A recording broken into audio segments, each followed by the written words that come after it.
Здравствуйте, уважаемые слушатели! Так как на канале отключена монетизация, то дальнейшее его существование зависит только от вас.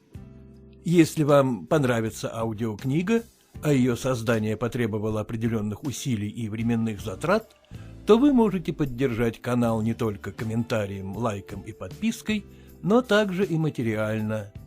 Банковские реквизиты вы можете найти под роликом в закрепленном комментарии. Приятного прослушивания!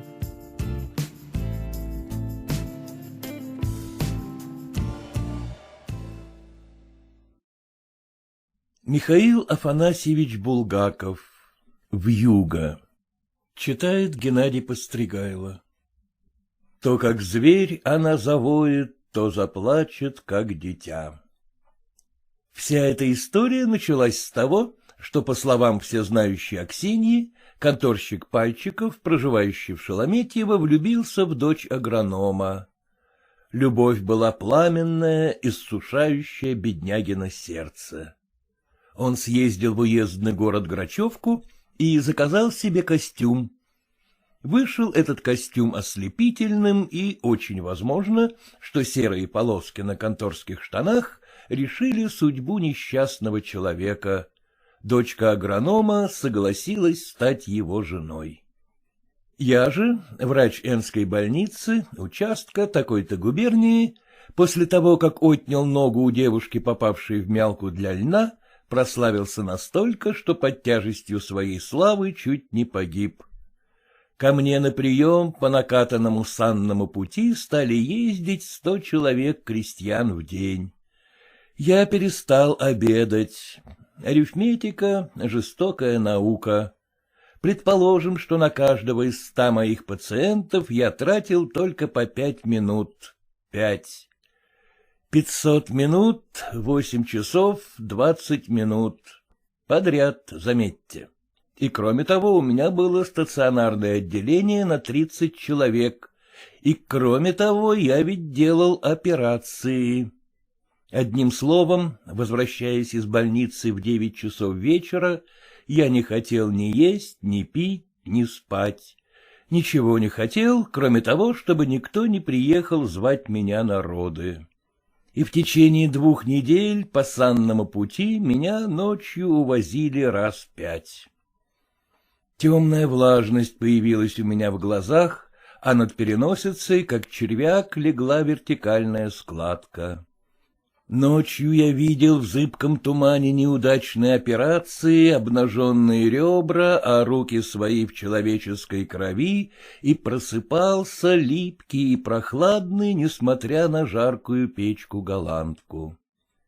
На обходе я шел стремительной поступью, а за мной мело фельдшера, фельдшерицу и 2 сиделок. Останавливаясь у постели, на которой, тая в жару и жалобно дыша, болел человек, я выжимал из своего мозга все, что в нем было. Пальцы мои шарили по сухой пылающей коже, я смотрел на зрачки, постукивал по ребрам, слушал, как таинственно бьет в глубине сердце, и нес в себе одну мысль, как его спасти, и этого спасти, и этого, всех. Шел бой. Каждый день он начинался утром при бледном свете снега, окончался при желтом мигании пылкой лампы молния. Чем это кончится, мне интересно было бы знать, — говорил я сам себе ночью. Ведь этак будут ездить на санях и в январе, и в феврале, и в марте. Я написал в Грачевку и вежливо напомнил о том, что на Энском участке полагается и 2-й врач. Письмо на дровнях уехало по ровному снежному океану за 40 верст. Через 3 дня пришел ответ. Писали, что, конечно, обязательно, но только не сейчас, никто пока не едет.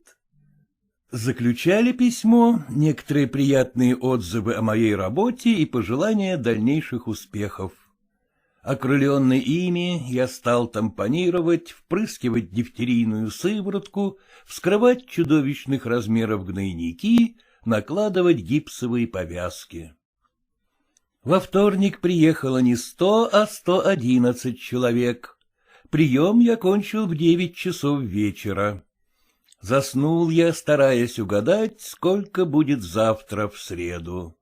Мне приснилось, что приехало 900 человек. Утро заглянуло в окошко спальни как-то особенно бело. Я открыл глаза, не понимая, что меня разбудило. Потом сообразил — стук. — Доктор, — узнал голос акушерки Пелагеи Ивановны, — вы проснулись? — Угу, — ответил я диким голосом спросонья. — Я пришла вам сказать, чтобы вы не спешили в больницу. 2 человека всего приехали. — Да вы что, шутите? — Честное слово. Вьюга, доктор, вьюга, — повторила она радостно в замочную скважину. — А у этих зубы кариозные. Демьян Лукич вырвет. — Да ну! Я даже с постели соскочил неизвестно почему. Замечательный выдался денек. Побывав на обходе, я целый день ходил по своим апартаментам.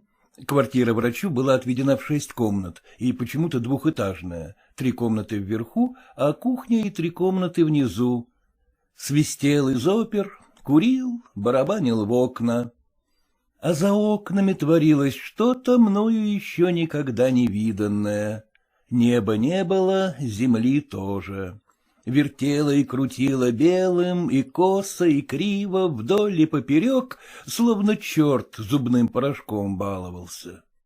В полдень отдан был мною Аксиньи, исполняющей обязанности кухарки и уборщицы при докторской квартире, приказ в 3 ведрах и в котле вскипятить воды.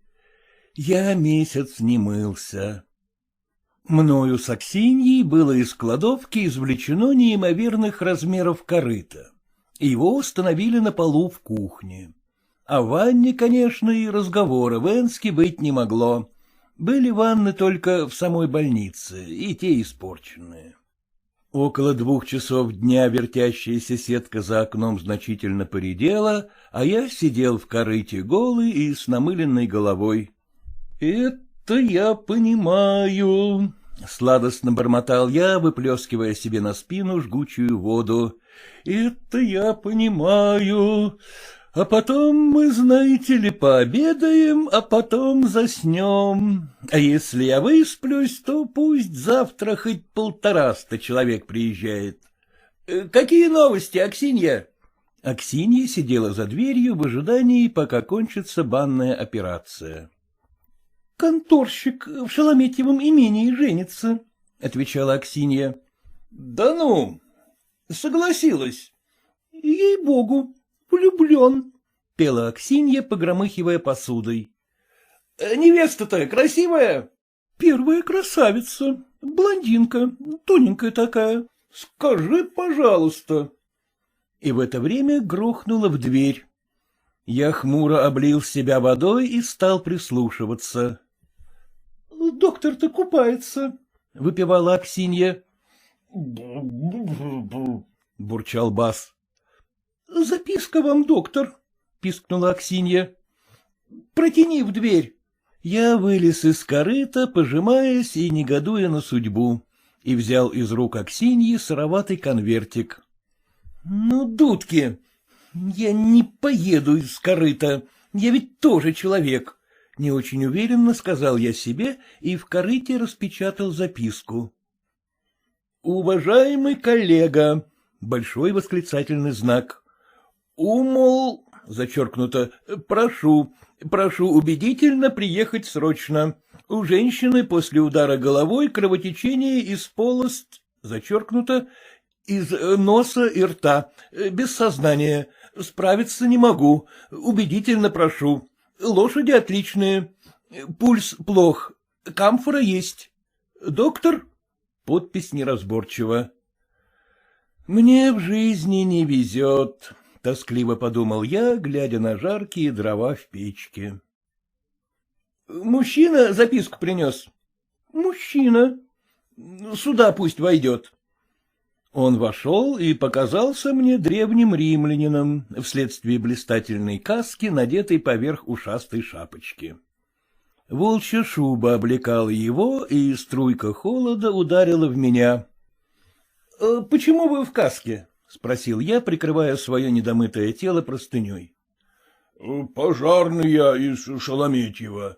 Там у нас пожарная команда, — ответил римлянин. — Это какой доктор пишет? — А в гости к нашему агроному приехал. Молодой врач. Несчастье у нас, вот уж несчастье. — Какая женщина? — Невеста конторщикова. Аксинья за дверью охнула. — Что случилось?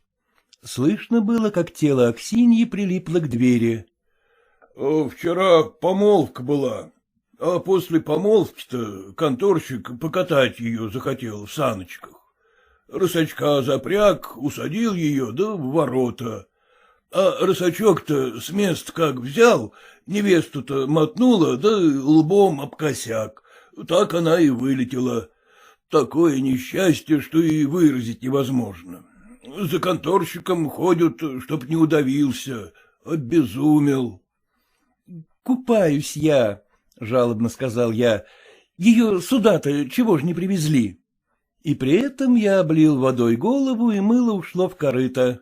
— Немыслимо, уважаемый гражданин доктор, — прочувствованно сказал пожарный и сложил молитвенно руки. — Никакой возможности. Помрет девушка. — Ну, как же мы поедем-то вьюга? — Утихло. Да что вы, совершенно утихло. Лошади резвые, гуськом, в час долетим. Я кротко простонал и вылез из корыта. 2 ведра вылил на себя со стервенением. Потом, сидя на корточках перед пастью печки, голову засовывал в нее, чтобы хоть немного просушить. Воспаление легких у меня, конечно, получится, крупозное, после такой поездки. А главное, что я с ней буду делать? Этот врач, уже по записке видно, еще менее опытен, чем я. Я ничего не знаю, только практически за полгода нахватался, а он и того менее. Видно только, что из университета, а меня принимают за опытного. Размышляя таким образом, я и не заметил, как оделся. Одевание было непростое. Брюки и блуза, валенки, сверх блузы кожаная куртка, потом пальто, а сверху баранья шуба, шапка, сумка, в ней кофеин, камфора, морфий, адреналин, торзионные пинцеты, стерильный материал, шприц, зонт, браунинг, папиросы, спички, часы, стетоскоп. Показалось вовсе не страшно, хотя и темнело, уже день таял, когда мы выехали за околицу. Мело как будто полегче, косо в одном направлении в правую щеку. Пожарный горой заслонял от меня круп первой лошади. Взяли лошади действительно бодро, вытянулись, и саночки пошли метать по ухабам. Я, болтаясь в них, сразу согрелся, подумал о крупозном воспалении, о том, что у девушки, может быть, треснула кость внутри черепа, и осколок в мозг вонзился. — Пожарные лошади? — спросил я сквозь бараний воротник. — Угу, — пробурчал возница, не оборачиваясь. — А доктор что ей делал? — Да он, видишь ты, на венерические болезни выучился. Угу. Загремело в перелеске вьюга, потом свистнуло сбоку, сыпануло. Меня начало качать, качало, пока я не оказался в Сундуновских банях в Москве. И прямо в шубе, в раздевальне, и испарина покрыла меня. Затем загорелся факел, напустили холоду, я открыл глаза, увидел, что сияет кровавый шлем, подумал, что пожар, затем очнулся и понял, что меня привезли. Я у порога белого здания с колоннами, видимо, времен Николая I.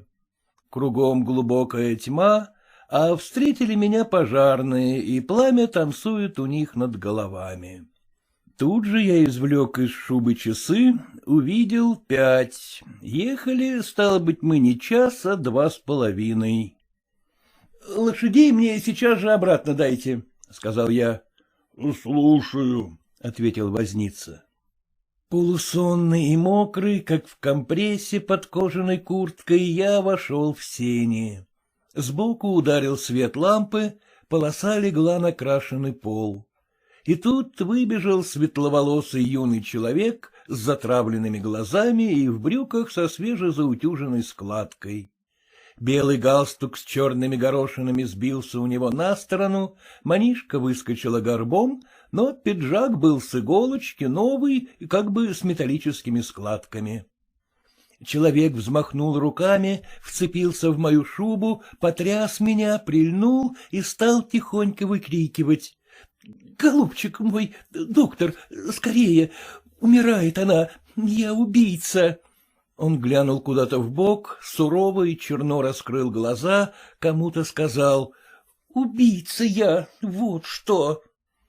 Потом зарыдал, ухватился за жиденькие волосы, рванул, и я увидел, что он по-настоящему рвет пряди, наматывая на пальцы. — Перестаньте, — сказал я ему и стиснул руку. Кто-то повлек его. Выбежали какие-то женщины. Шубу кто-то с меня снял, повели по праздничным половичкам и привели к белой кровати. Навстречу мне поднялся со стула молоденький врач. Глаза его были замучены и растеряны. На миг в них мелькнуло удивление, что я так же молод, как и он сам. Вообще мы были похожи на 2 портрета одного и того же лица, да и одного года. Но потом он обрадовался мне до того, что даже захлебнулся. — Как я рад, коллега! Вот, видите ли, пульс падает. Я, собственно, венеролог. Страшно рад, что вы приехали. На клоке марли на столе лежал шприц и несколько ампул с желтым маслом. Плач конторщика донесся из-за двери. Дверь прикрыли, фигура женщины в белом выросла у меня за плечами. В спальне был полумрак, лампу сбоку занавесили зеленым клоком. В зеленоватой тени лежало на подушке лицо бумажного цвета. Светлые волосы прядями обвисли и разметались. Нос заострился, и ноздри были забиты розоватой от крови ватой. — Пульс! — шепнул мне врач. Я взял безжизненную руку, привычным уже жестом положил пальцы и вздрогнул. Под пальцами задрожало мелко, часто, потом стало срываться, тянуться в нитку. У меня похолодело привычно под ложечкой, как всегда, когда я в упор видел смерть. Я ее ненавижу. Я успел обломать конец ампулы и насосать в свой шприц жирное масло, но вколол его уже машинально, протолкнул под кожу девичьей руки напрасно. Нижняя челюсть девушки задергалась, она словно давилась, потом обвисла, тело напряглось под одеялом, как бы замерло, потом ослабело, и последняя нитка пропала у меня под пальцами. — Умерла, — сказал я на ухо врачу. Белая фигура с седыми волосами повалилась на ровное одеяло, припала и затряслась. — Тише, тише, — сказал я на ухо этой женщине в белом, а врач страдальчески покосился на дверь. — Он меня замучил, — очень тихо сказал врач. Мы с ним сделали так. Плачущую мать оставили в спальне, никому ничего не сказали, увели конторщика в дальнюю комнату. Там я ему сказал: — Если вы не дадите себе впрыснуть лекарство, мы ничего не можем делать. Вы нас мучаете, работать мешаете. Тогда он согласился. Тихо плача снял пиджак, мы откатили рукав его праздничной жениховской сорочки и впрыснули ему морфий.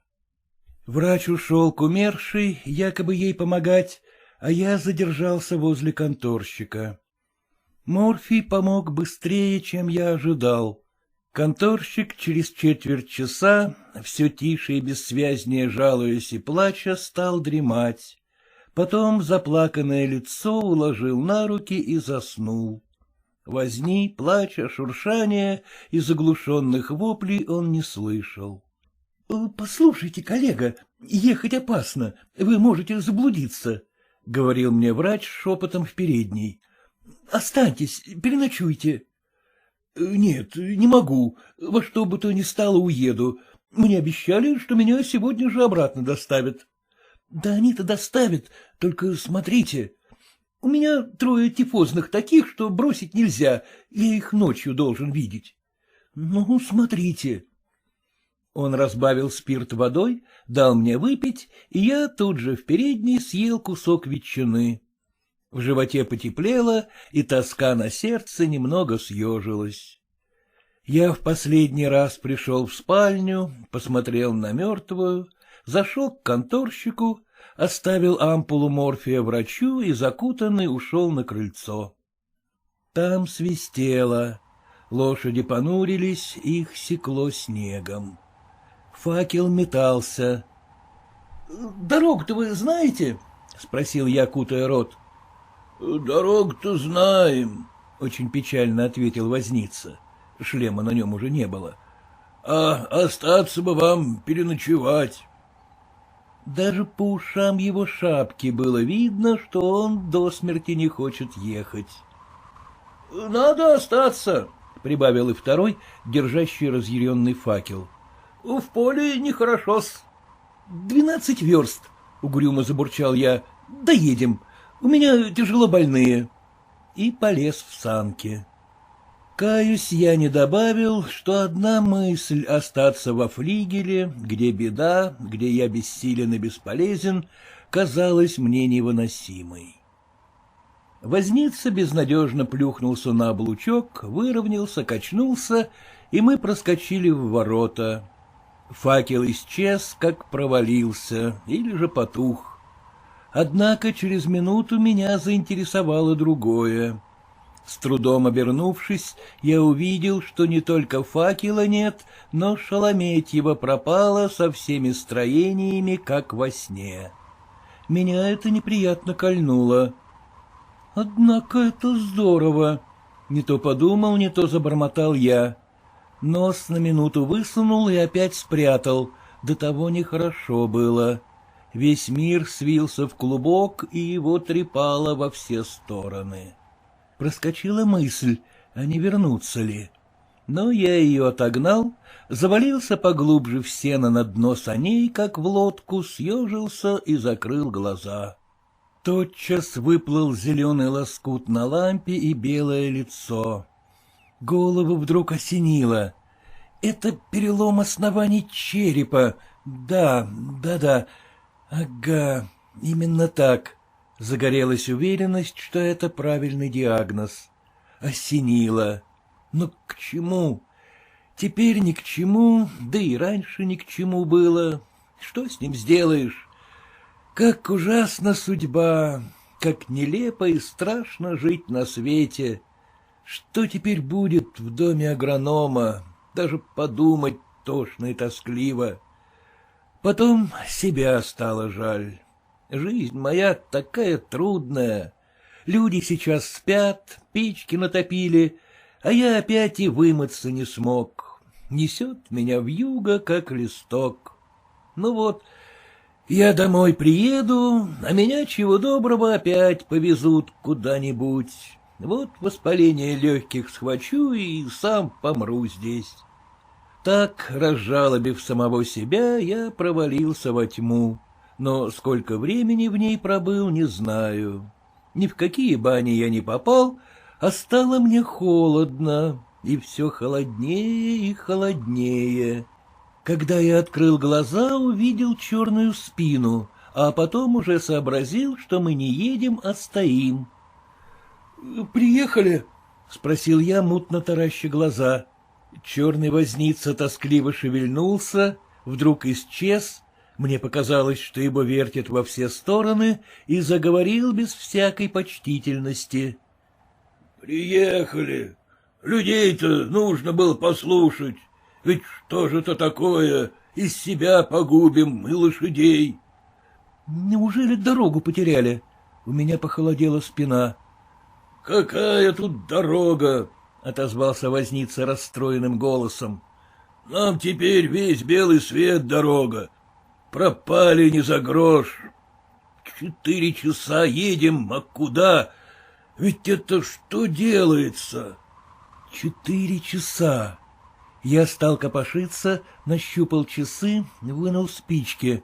Зачем? Это было ни к чему. Ни одна спичка не дала вспышки. Чиркнешь, сверкнет, и мгновенно огонь слезнет. — Говорю, часа 4, — похоронно молвил возница. — Что теперь делать? — А где же мы теперь? Вопрос был настолько глуп, что возница не счел нужным на него отвечать.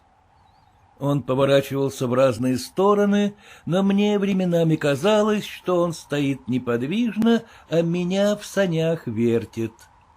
Я выкарабкался и сразу узнал, что снегу мне до колена у полоза. Задняя лошадь завязла по брюху в сугробе. Грива ее свисала, как у простоволосой женщины. — Сами стали? — Сами. Замучились животные. Я вдруг вспомнил кое-какие рассказы и почему-то почувствовал злобу на Льва Толстого. Ему хорошо было в Ясной Поляне, — думал я, — его, небось, не возили к умирающим. Пожарного и меня стало жаль. Потом я опять пережил вспышку дикого страха, но задавил его в груди. — Это малодушие, — пробормотал я сквозь зубы, и бурная энергия возникла во мне. — Вот что, дядя, — заговорил я, чувствуя, что у меня стынут зубы, — унынию тут предаваться нельзя, а то мы действительно пропадем к чертям. Они немного постояли, отдохнули, надо дальше двигаться. Вы идите, берите переднюю лошадь под узцы, а я буду править. Надо вылезать, а то нас заметет. Уши шапки выглядели отчаянно, но все же возница полез вперед. Ковыляя и проваливаясь, он добрался до первой лошади. Наш выезд показался мне бесконечно длинным. Фигура возницы размылась, в глаза мне мело сухим вьюжным снегом. — Но! — застонал возница. — Но! — закричал я и захлопал вожжами. Лошади тронулись помаленьку, пошли месить. Сани качало, как на волне. Возница то вырастал, то уменьшался, выбирался вперед. Четверть часа приблизительно мы двигались так, пока, наконец, я не почувствовал, что сани заскрипели как будто ровней. Радость хлынула в меня, когда я увидел, как замелькали задние копыта лошади. — Мелко! Дорога! — закричал я. «О-хо-хо!» — отозвался возница. Он приковылял ко мне и сразу вырос. — Кажись, дорога. — радостно даже с трелью в голосе отозвался пожарный. — Лишь бы опять не сбились. Авось. Мы поменялись местами. Лошади пошли бодрее. Вьюга точно сжималась, стала ослабевать, как мне показалось. Но вверху и по сторонам ничего не было, кроме мути. Я уж не надеялся приехать именно в больницу. Мне хотелось приехать куда-нибудь, ведь ведет же дорога к жилью. Лошади вдруг дернули и заработали ногами оживленнее. Я обрадовался, не зная еще причины этого. — Жилье, может, почувствовали? — спросил я. Возница мне не ответил. Я приподнялся в санях, стал всматриваться. Странный звук, тоскливый и злобный, возник где-то во мгле, но быстро потух. Почему-то мне стало неприятно, и вспомнился конторщик, и как он тонко скулил, положив голову на руки. По правую руку я вдруг различил темную точку. Она выросла в черную кошку, потом еще подросла и приблизилась.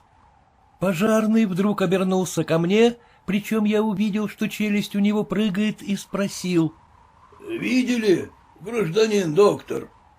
Одна лошадь метнулась вправо, другая влево, пожарный навалился на секунду мне на колени, охнул, выправился, стал опираться, рвать вожжи.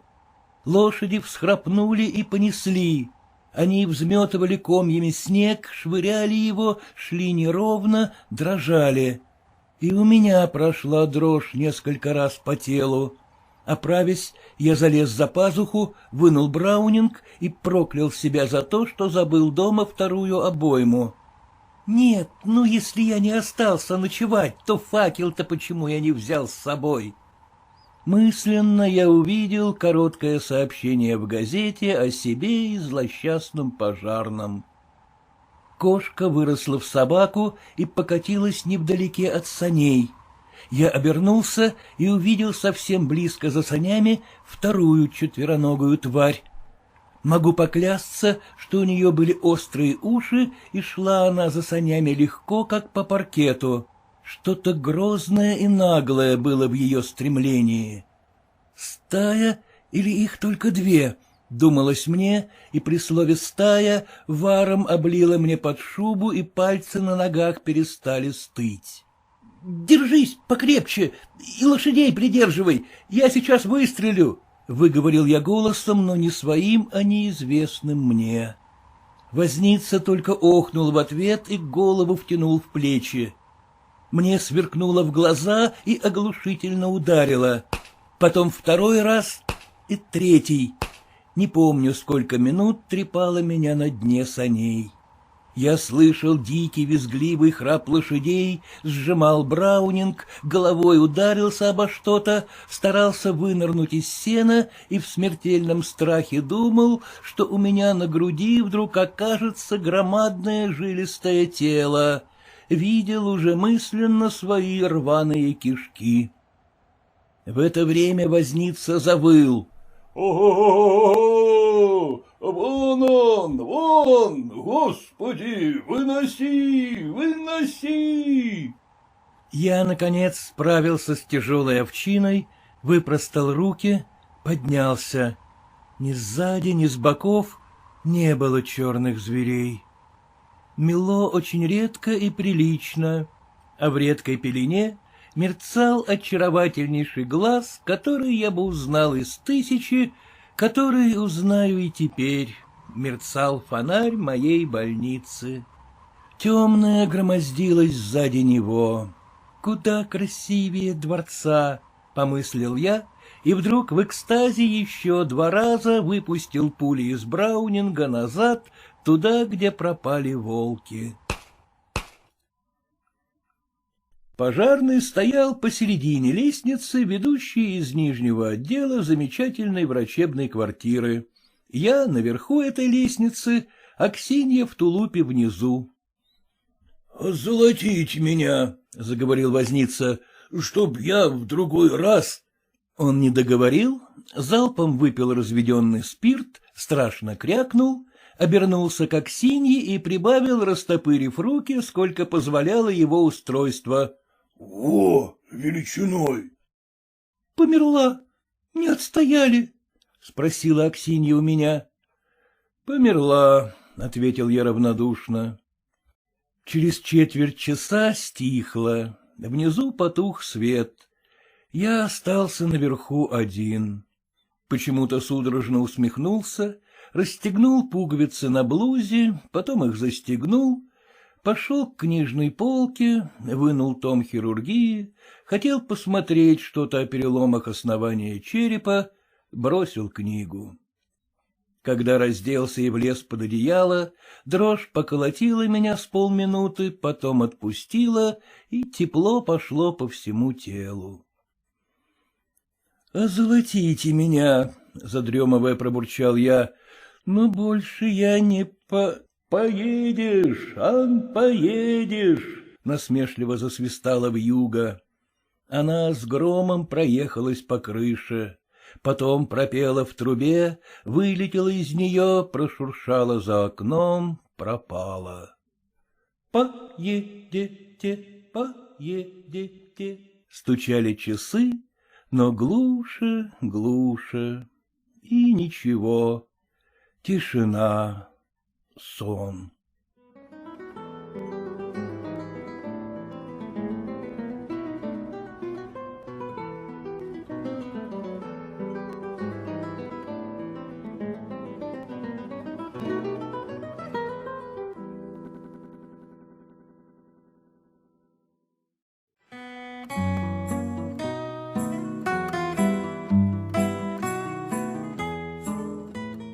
Если вам понравилась аудиокнига, то ваша благодарность может быть конвертирована в рубли при помощи банковских реквизитов, которые вы можете обнаружить в моем закрепленном комментарии под роликом.